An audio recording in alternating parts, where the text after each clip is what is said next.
Jamia Arabia দারুল উলুম কওমি মাদ্রাসা। এই মাদ্রাসায় প্রায় 5 শতাধিক ছাত্র আছে যারা কোরআনের হাফেজ হচ্ছেন, কেউ বিভিন্ন কওমিয়া সেক্টরে বিভিন্ন জায়গায় তারা পড়াশোনা করছেন। তো এই মাদ্রাসায় আসলে প্রতি বছরই এই খতমে বুখারি বা তাফসির মাহফিল হয়ে থাকে।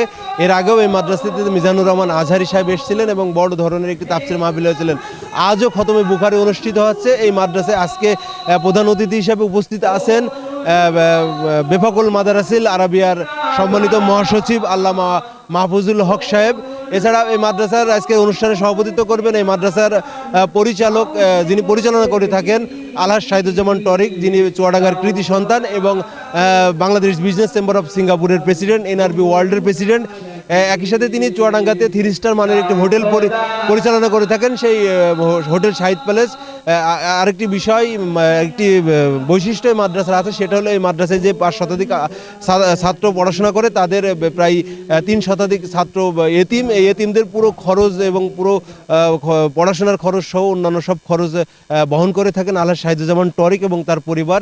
এছাড়া এই মাদ্রাসার নামে যে হোটেল শাহিদ প্যালেস আছে, ওই শাহিদ প্যালেস থেকে প্রতি মাসে যা আয় হয় সেই আয় দিয়েই আসলে এই মাদ্রাসার অন্যান্য কার্যক্রম চলে থাকে। এই মাদ্রাসার আজকের এই খতমে বুখারি অনুষ্ঠান উপলক্ষে সমাজের বিভিন্ন শ্রেণী পেশার মানুষ ইতিমধ্যে আমরা দেখছি উপস্থিত হয়েছে। চুয়াডাঙ্গা পুলিশ সুপার, চুয়াডাঙ্গা জেলা প্রশাসক এবং পার্শ্ববর্তী থানার অফিসার ইনচার্জ সহ রাজনৈতিক, সামাজিক এবং সাংবাদিক নেতৃবৃন্দও আসলে আজকের এই খতমে বুখারিতে উপস্থিত আছেন। আমি মাদ্রাসার যারা ছাত্র তাদের সাথে কথা বলেছিলাম, তারা যেটা আমাকে বললেন যে আসলে প্রতি বছরই এ ধরনের একটি তাফসির মাহফিল বা খতমে বুখারি হয়ে থাকে এবং সেই উপলক্ষে মাদ্রাসার পরিবেশ খুব জাঁকজমট এবং জমজমাট থাকে। এবং এই বিশেষ দিনে মাদ্রাসা যারা ছাত্র আছেন তাদেরকে বিভিন্ন সনদ, তাদের সারা বছরের পড়াশোনার উপরে মূল্যায়ন করে বিভিন্ন সনদ দেওয়া হয়ে থাকে। আমি এই মাদ্রাসার যিনি পরিচালক আলহাজ শাহিদুজ্জামান টরিকের সাথে কথা বলেছিলাম, তিনি যেটা আমাকে জানালেন যে মাদ্রাসা যারা ছাত্র আছেন তাদেরকে উৎসাহিত করার জন্য আসলে প্রতি বছর এই খতমে বুখারি বা তাফসির মাহফিল দেওয়া হয়ে থাকে এবং সেই মাহফিলে বা খতমে বুখারিতে ছাত্রদেরকে বিভিন্নভাবে মূল্যায়ন করা হয়ে থাকে। তো এই মাদ্রাসাটি আবার খুলনা বিভাগের মধ্যে শ্রেষ্ঠ মাদ্রাসা হিসেবে প্রতিবারই আসলে অ্যাওয়ার্ড অর্জন করে বা সনদ অর্জন করে।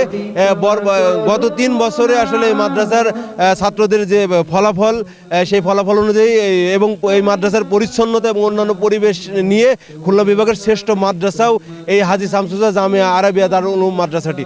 তো এই মাদ্রাসাটি আসলে এই অঞ্চলের যারা আছেন এই অঞ্চলের এই মাদ্রাসা নিয়ে তারা গর্ব করে থাকেন যে এই চুয়াডাঙ্গা জেলার একটি ছোট্ট জেলাতেও আসলে এই বিভাগের মধ্যে সব থেকে বড় মাদ্রাসাতে অবস্থিত, এটা আসলে তাদের গর্ব।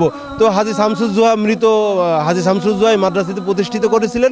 প্রতিষ্ঠার পর থেকে তিনি মারা যাওয়ার পরে তার 4 সন্তানের মধ্যে বড় সন্তান মারা যান, তার পরবর্তী 3 সন্তান এই মাদ্রাসাটি পরিচালনা করেন।